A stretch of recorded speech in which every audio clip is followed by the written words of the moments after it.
우선 그 말씀을 예. 말씀드리기 전에 예. 김 이사장님 언급한 데 한 가지만 좀 예. 첨언하고 싶은데요. 그러니까 저는 그렇게 생각해요. 국제정치 질서는 한국은 아무리 뭐 어쨌든 간에 이건 중대국이기 때문에 예. 대국이 아니잖아요. 우리가 국제정치 질서를 미국이나 과거의 냉전 시기의 소련이나 또 지금 현재 미국이나 중국 같이 만들고 운영해 나갈 수 있는 형편은 힘은 없죠. 그렇기 때문에 우리는 이 세계 질서가 변하는 거를 스스로 우리가 그 방향에 영향을 미칠 수 있는 힘의 한계는 분명하기 때문에 그건 우리가 국제정치 질서, 우리 앞에 놓인 국제정치 질서를 어떻게 현실적으로 잘 이해하고 여기에 대응하느냐 하는 게 저는 한국 외교의 이제 본질이라고 생각을 그렇죠. 합니다. 그리고 2차 대전 직후에 이제 일본이 어쨌든 이제 뭐 시기도 그렇고 전후에 일본으로부터 우리가 이제 많은 이제 기술과 일본이 남긴 인프라스트럭처가 한국 경제 개발의 이제 최초의 이제 토대라고 볼 수가 있는데 그 이전에 우리가 왜 그런 상황이 나왔느냐 하는 것에 대해서 한 가지만 언급하고 싶은 것은 2차 대전이 종결되고 일본을 완전히 이제 말하자면 이제 군국주의와 미국이 승전국가로 살 때 했잖아요. 했을 때 45년부터 시작해서 49년까지는 굉장한 진보적인 개혁을 드라이브를 해서 일본을 거의 서구식 민주주의 국가로 만들 뻔했는데 이게 중국에서 이제 중국 대륙에서의 공산당의 집권과 이게 중국 하여튼 거기서 공산주의가 팽창하기 때문에 동아시아에서 이걸 막아야 되기 때문에 일단 일본이 모든 개혁을 중단하고 말하자면 그게 리버스 아주 역사적인 대전환이라고 볼 수가 있는데 일본의 보수화를 이제 인정을 한 거죠. 과거의 전쟁 세력이라 하더라도 그렇기 때문에 세계 질서는 그 2차 대전 후에 냉전 초기에는 우리가 싫어하든 좋아하든 이미 일본, 미국이 주도하는 일본을 말하자면 평화 체제로 이제 전환시키고 한국을 이제 최전방으로 해서 동아시아의 냉전을 이제 이게 저지하는 그 구도가 이미 우리가 컨트롤할 수 있는 구도가 아니라고 봐요. 그래서 우리가 여기 이제 적응을 했고, 그 적응의 결과가 뭐 좋은 결과를 가져왔다 이런 해석이 가능할 수 있지 않을까 싶고, 그 아베 총리의 외할아버지가 기시노부스키 아닙니까? 기시노부스키는 전범입니다. 말하자면 우리식으로 표현하면 고노도 마찬가지고요. 그러니까 이런 전범들이 기시노부스키가 일단 수상이 될 수 있다는 것은 이건 있을 수 없는 일이에요. 일본이 전후 책임을 묻고 제대로 했다면, 유럽의 독일처럼 했다면 그건 있을 수 없는 일이지만 지금 말씀대로 그런 이유 때문에 과거의 전범이든 뭐든 다 이게 이제 다시 공산주의를 막는 이런 힘으로 이 동맹체제가 만들어졌기 때문에 그건 우리는 여기에 적응을 해야지. 이거에 대응해서 우리 힘으로 어떻게 분단을 막고 전쟁을 막고 이럴 수 있는 힘이 없잖아요. 우리는. 이제 하여튼 그런 것만 이제 언급하고 요즘 일어나는 아베가 지금 평화헌법을 이제 바꾸려고 그러고 고노가 지금 제가 알기로는 강제징용에 아마 제일 앞장서였을 겁니다. 자기 집안에 옛날 말하자면 이제 일제 때에 이제 집안 공장, 말하자면 군수 산업의 이제 그거기 때문에 그 사람은 어떻게 보면 개인적으로 이해관계, 감정적으로도 아마 연결이 돼 있을 거예요.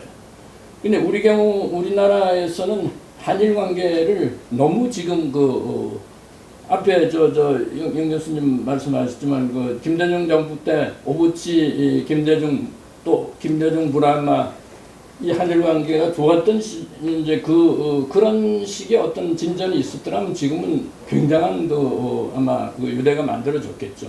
하여튼 중간에 이제 그런 이유 때문에 지금 우리는 이제 결과적으로 우리 한일 관계 악화는 아베가 지금 평화헌법으로 개헌을 하려고 하는 것에 상당한 배경적 요소를 해서 뭐 도와준다고 그럴까 그런 방향으로 하는 그런 생각이 많이 들어요.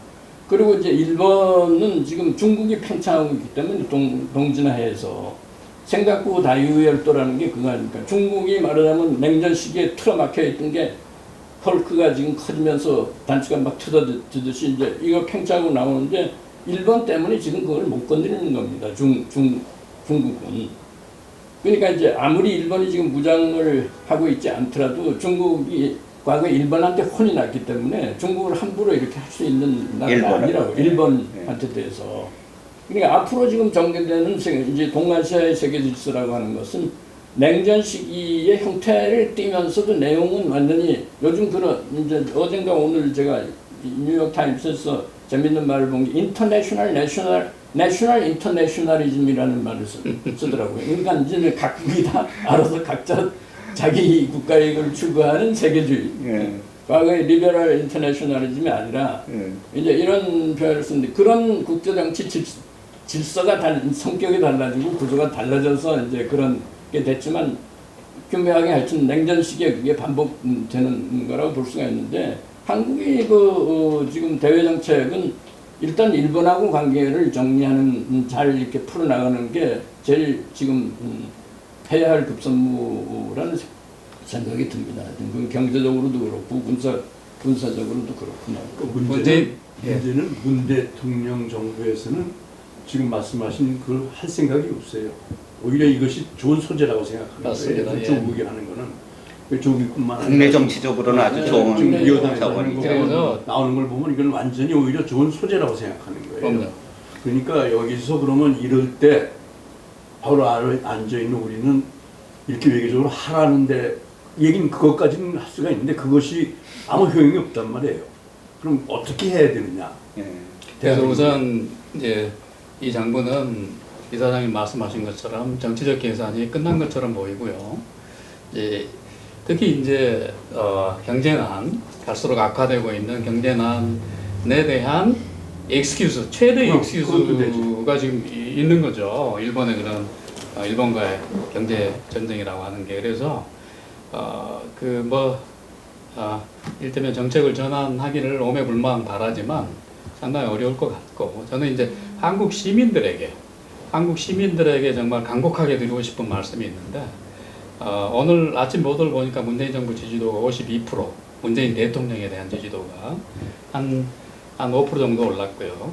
지난 일주일 사이에 그 다음에 이제 민주당에 대한 지지도가 한 4% 올랐고 자유한국당에 대한 지지도가 4% 떨어졌더라고요. 그러니까 지금 당장 정치적으로 효과를 보이고 있는 거죠. 그래서 정치인들은 뭐 그렇다 손 치더라도 아까 최정희 선생님 말씀하셨지만 지금 이런 식으로 반일 감정이 에스컬레이트 되면서 앞으로 어떻게 진행될 것인가에 대한 최소한의 생각은 우리가 해야 된다라고 하는 거죠. 그래서 아베의 임기가 21년까지입니다. 그래서 지금 중의원 참의원 선거 결과가 이를테면 평화헌법 구조를 개정할 수 있는 3분의 2 선에는 미치지 못했죠. 과반수는 넘었지만. 근데 아베는 지금 당장 당선 승리 일성으로 여러 야당들과 연립해서 시도를 해보겠다. 그러니까 일본을 아까 두 분 선생님이 말씀하신 것처럼 이를테면 정상적인 그런 국가로 완전히 새로 만들겠다라고 하는 평생의 꿈을 다시 한번 엄표를 했고요. 근데 이제 그런 식으로 해서 중의원 참의원의 3분의 2 개헌선을 저는 아베가 시도할 수 있을 현실성이 저는 있을 수 있다고 봐요. 근데 결국 개헌 과정에서 일본의 이를테면 우리에게 이제 위협적인 어떤 국가로까지 등장할 수 있는 전혀 새로운 일본의 등장에 시발점이 될 텐데 그 최후의 저지선이 국민투표거든요. 그러니까 중의원 참의원의 3분의 2선을 넘었다고 해도 일본 국민들이 인가를 해줘야 되는 거죠. 승인을 해줘야 되는데 지금 60%가 넘는 일본 국민들이 아직 평화협정 개정에 대해서는 반대하고 있어요. 그러니까 이게 일본 국민들의 마음의 습관 같은 거예요. 이게 평화협정만은 이게 우리의 삶의 현대적인 일본과 일본 사이의 핵심 중에 핵심이다라고 하는 그런 공감대가 널리 있거든요. 그런데 마무리할게요. 근데 이런 식으로 우리 반일 감정이 이렇게 상호 증폭되고 이러면서 잘 아시지만 지난번에 아베가 취한 세 가지 사실은 마이너한 수출 규제 조치에 대한 일본 국민들의 지지도가 54%이고요. 반대하는 응답보다 3배가 높아요. 그러니까 이런 상황이 이렇게 악순환이 계속이 되면 그 개헌 국민투표의 전망까지 오히려 아베를 도와주는 그런 걸로 귀결될 가능성이 굉장히 높아지는 거죠. 그래서 과연 우리가 합리적으로 이를테면 생각하고 행동하는가에 대한 우리의 어떤 내면을 좀 들여다볼 필요가 있다고 생각합니다. 우리 최장식 교수님 뉴욕타임스 얘기하셔가지고 내셔널 인터내셔널리즘이라는 아주 신조어가 만들어진 제가 읽은 최근에 책은 오설리반이 소위 말하는 글로벌 포스트 글로벌라이제이션 시대에 세계 체제가 어떻게 변화할 것인가에 아주 재미있는 전망을 했는데요. 중국과 미국의 전쟁은 단순한 무역 전쟁이 아니다. 이것은 기술 전쟁이고 안보 전쟁이고 결과적으로는 이런 신냉전 체제로 돌아갈 때 과거에는 미국 중심의 국제 질서가 중국과 미국의 전쟁을 통해서 유럽연합이라는 체제, 세계의 다극 시대, 거기에 예를 들자면 독자적으로 이제 자신의 길을 모색할 수 있는 국가를 꼽으라고 그런다면 뭐 러시아, 뭐 영국, 일본 정도를 꼽거든요. 그러니까 일본이 지금 예컨대 새로운 질서를 수립하는데 첫 번째 발걸음을 저는 띄었다 이렇게 봐요. 경제 보복 조처가. 그런 의미에서 제가 보기에는 지금 벌어지고 있는 한일 갈등이 우리가 생각하는 것보다 상당히 오래 갈 것이라고 전망을 하고요. 윤평주 교수는 이제 일본에 깨어있는 시민들에게 희망을 거는데 저는 그게 그렇게 오래 갈 것 같지 않다. 결과적으로는 아마 일본은 강력한 군대를 보유할 수 있는 국가로 아마 다시 거듭날 것이다. 저는 그렇게 예상을 합니다. 그런데 문제는 뭐냐면 이런 상황에서는 결국은 한국은 전략적 선택을 할 수밖에 없다는 거거든요. 그러니까 이제 문재인 대통령도 언젠가 뭐 이런 이야기를 한 것 같아요. 이제 선택을 해야 되는 불행한 이런 상황에 처하지 않기를 바란다. 이러는데 외부적 현실은 지금 선택을 강요하고 있는 거거든요. 이제 이런 의미에서 우리가 이런 정말 급변하고 복잡하게 지금 벌어지고 있는 상황에서 사실 오늘 2시간이나 넘게 이제 국가와 민족의 문제를 이야기를 했는데요. 새로운 지금 상황에서 미래지향적으로 우리가 국가와 민족에 대해서 어떤 태도를 취해야 될지. 왜냐하면 지금 민족 감정은 지금 완전히 끌어오르고 있지 않습니까? 일본에 대해 여행 취소하고 불매운동이 이루어지고 있고, 뭐 정부가 이제 민족 감정을 부추기는 것은 뭐 지금 자기네들의 정치적인 계산으로 이루어지고 있고, 이런 상황에서 우리가 조금 냉정을 찾아야 되는데, 이런 상황에서 우리가 바람직한 21세기 후반부에 우리가 동북아 질서를 위해서 또는 국제 질서를 위해서 국가와 민족에 대해서 어떤 태도를 취해야 되는지 아주 간략하게 마무리 짓고 오늘 좌담을 끝낼까 싶습니다. 우리는 이사장님 그냥 간략하게 좀. 난 사실 이쪽으로 머리를 준비하고 있었는데 뭐 지난번 저 보모에다가 왜 제가 뭐 글 쓰면서 부제를 갖다 21세기 지구촌 시대 뭐 정체성 세우기 뭐 이런 식으로 얘기했는데 사실 제가 거기서 한 거는 좀 더 풀어서 쓰면은 21세기 지구촌 시대 한인 민족주의가 가능한 것이냐 그런 내용이 있습니다. 사실 난 왜 이런 생각을 했냐면은 지금 우리가 우리 기준으로다는 지금 우리 기준으로다는 한국이 완고하고 그야말로 주자 성리학에 빠져서 의정 축사하고 도덕주의적이고 뭐 이렇게 얘기를 하고 그리고 탄색적이고 그러는데 사실은 해방 후에 독립한 제3세계 국가 중에서는 이만큼 개방적이고 이만큼 다원적이고 이만큼 민주주의적인 나라가 없거든요. 우선 종교에 있어서도 뭐 기독교, 뭐 불교, 뭐 천주교, 거기다 심지어 김일성 종교까지 지금 뭐 자유롭게 다니는 나라니까. 그리고 해외 기독교 선교사가 미국 다음으로 많지 않습니까? 영국 기독교의 본고장이 영국, 독일, 스페인, 이태리 제쳐놓고 미국 다음에 있고 아마 내후년쯤 가면 아마 한국이 세계 크리스찬 미셔너리 세계 1등 국가가 될 겁니다. 아마 한 2만 명 넘을 거고 그때는 1등 할 거예요. 미국은 자꾸 줄고 우리 한국은 늘어나니까. 거기다가 우습게 보실 게 아니라 난민법이 독립적으로 돼 있는 유일한 나라예요, 아시아에서는. 지금 작년인가 재작년에 네, 뭐 저쪽 가면 통계가 있습니다. 보면 우리나라 180명 난민을 허용을 했어요. 일본 8명이에요. 중국은 난 처음 알았어. 그거 알았어. 중국은 법적으로 난민을 안 받게 돼 있구만. 그러니까 중국은 맞아 족보법에 의해서 중국 혈통이 아닌 사람은 중국 시민이 될 수가 없어. 어? 그러고 한국 사람이야말로 자유가 있는 지대에 가면 다 성공을 해요. 자유가 있는 데 가서. 뭐 미국 자유가 있는 미국 가서는 뭐 김영희 월드뱅크 총재도 나오고 국회의원 나오고 장사도 하고 지금 무슨 세계적으로 21세기 무슨 의료하는 무슨 그것도 한국 여자라며 또 프랑스의 고아로 간 애들이 프레랑스나 무슨 또 방보라는 애 그 고아로 간 애들이 다 장관을 두 사람씩 나고 이번에 또 장관을 하겠죠. 그건 고아는 아니지만 그러니까 자유가 있는 데 가면은 독일에서도 녹색당 당수가 한국어예요. 고아 출신이라고. 아프리카가 어디고 자유가 있는 곳이면은 다 성공을 해. 인도도. 근데 자유가 없는 것. 그래서 러시아도 마찬가지고 중국 사람들한테 한참 죽는 큰 소리 하는데 근데 제일 마지막에 미국은 오바마도 이제 대통령이 됐는데 우리 중국에 한 200만 교포 있는데 그 언제쯤 우리 교포가 공산당 당수 한번 되겠냐고. 얼굴이 뻘개지는데. 그러니까 거기에서 우리가 배울 수 있는 것은 우리는 어느덧 중국 사람은 일본에 교포가 없어요. 러시아 사람도 일본에 교포가 없어요.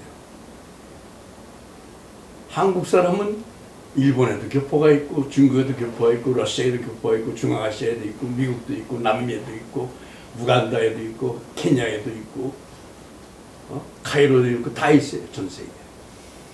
그러면은 그리고 또 외적 때 일본의 그 피해를 일본 식민지 가혹한 식민지 한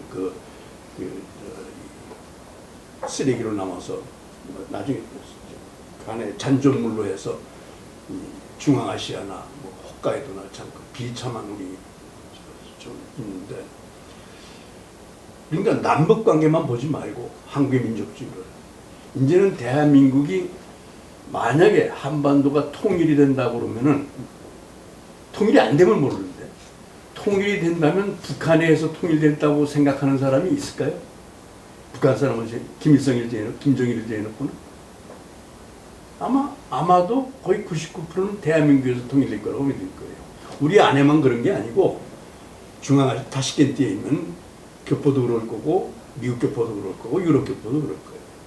그러면 이제는 뭔가 대한민국의 민족주의 그냥 자꾸 지금 김대중이 노벨상 평화상 타고 요새 평창하는 그런 식의 자꾸 민족주의 말고 21세기 지구촌 시대에 뭔가 대한민국의 민족주의, 한민족주의나 이런 얘기를 쓰기 위해서 한인민족주의라고 그럽니다. 한인.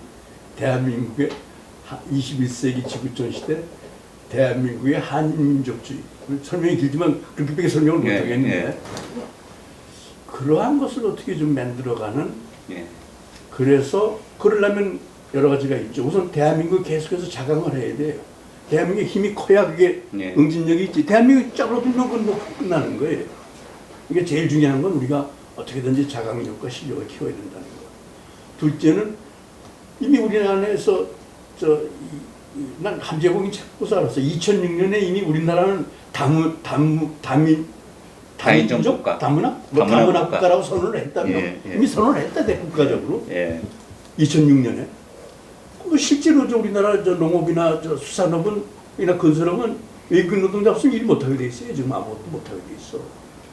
그러니까 국내 사정도 그러니까 그런 국내 사정, 그러니까 국내 다문화 요건, 해외 교포 요건, 해외 한국인들의 성공 요건 이런 걸 봐서 뭔가 그냥 단순히 그냥 중화주의니 무슨 일본의 다이와 그런 것 야마토 그런 생각이나 뭐 이 독일의 무슨 그런 나치즘 같은 그런 게 아니고 또 프랑스의 그런 그 에러 같은 그런 게 아니라 다 그것의 시작은 아주 밑바닥에서 들어간 거예요. 다 우리 대한민국도 마찬가지로 밑바닥에서 시작한 거예요. 다 가난했고 그냥 고아로 갔거나 뭐 끌려갔거나 뭐 저 하와이의 노예로 뭐 참 서당 수박 갔거나 다 그런 건데 그러나 이제는 대한민국이 서울을 있고 대한민국 헌법이 있는 이 대한민국의 그 이제 하나의 중심이 됐단 말이에요. 한민족의 진짜 중심이 한인 세계 한인의. 그러니까 이것을 무슨 자기 대한민국은 계속 힘을 키워야 되겠고 그래서 궁극적으로 다 4강에 대해서 총량에서는 불가능하지만 비대칭적 핵심 능력에 있어서는 4강을 갖고도 겨룰 수 있는 그런 정도의 자강. 비대칭적인 겁니다. 대칭적인 불가능해요. 그리고 동시에 우리가 다 잘 아는 보편적인 어떤 휴머니즘이라고 할까, 보편적인 가치라고 할까, 뭐 신뢰, 연대, 공동선, 충실, 뭐 이런 그 말하자면 그런 것을 그런 그 소프트웨어, 하드웨어를 합친 소프트 파워, 하드 파워를 합친 그런 대한민국의 중심이 되는 지구촌 시대 한인 민족주의 같은 것을 우리가 민족주의의 지금 이미 얘기했지만 민족주의의 그 한이라고 할까 한이라는 건 좀 뭐한 편이고 감정은 없을 수가 없어요 지금. 그걸 죽일 수는 없어요 지금. 그 어떤 그 강한 군사력이라도 그건 불가능해요. 이사님, 우리 최 교수님 혹시? 뭐 저는 뭐 특별한 얘기는 없고, 하여튼 어쨌든 지금 탈냉전의 전환 공모에 찍었은 건가? 기구 국제정치 질서가 변하는데 모든 중심과 기반은 저는 하여튼 한국 사회에서 민주주의를 잘 발전시키고 하여튼 뭐 발전시켜 나가는 것이 아니겠나. 그것을 통해서 이제 뭐 사회경제적으로 좀 부의 형평이 실현될 수가 있고 하는 이런 그 자유주의적이고 다원주의적인 사회가 좀 더 잘 발전할 수가 있고 이렇게 한국 사회의 민주주의의 발전은 저는 뭐 통일 문제를 만약 생각한다면 뭐 그건 우리 당대보다는 이제 다음 세대나 우리가 구체적으로 생각해 볼 수 있는 문제라고 생각하고 그것이 통일의 기초를 닦는 것이고 닦는 것이라고 생각하고요. 그 모델로서는 저는 하여튼 이게 한반도의 평화 공존을 위해서도 그렇고 민주주의를 건설하는 데 있어서도 그렇고 저는 이제 이 유럽의 하여튼 이 주요 국가들이 하고 있는 민주주의와 사회경제적인 하여튼 이 번영이란 번영, 복지 이것을 실현하는 것을 하나의 모델로 생각할 수 있지 않을까. 지금 유럽 국가들이 이후로 지금 이제 그걸로 이제 하여튼 뭐 이렇게 곤욕을 치르고 지금 여러 가지 난관에 봉착해 있지만 그것이 한국 사회에서도 하나의 모델로서 우리가 삼을 수 있는 것이라고 생각합니다.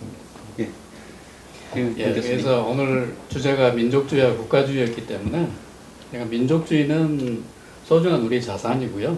우리 자신의 일부입니다. 그래서 우리에게 내재되어 있는 그런 소중한 민족 감정이 종족적 민주주의에서 시민적 민족주의로 진화할 수 있도록 우리가 끊임없이 노력해야 되고요. 또 하나는 이제 이런 건강한 그런 열린 미래지향적인 민족주의는 그야말로 나라다운 나라, 민주화된 열린 사회에서만 가능하다라고 하는 것이고요. 그래서 건강한 그런 민족 감정과 그다음에 건강한 국가, 성숙한 나라라고 하는 것이 동행한다는 것, 그거는 우리의 시민들의 노력에 달려 있다라고 하는 것. 그래서 우리는 희망적인 열린 미래 앞에 개방되어 있는 그런 사회라고 하는 그런 낙관을 또는 시민들에 대한 믿음을 다시 강조하고 싶습니다.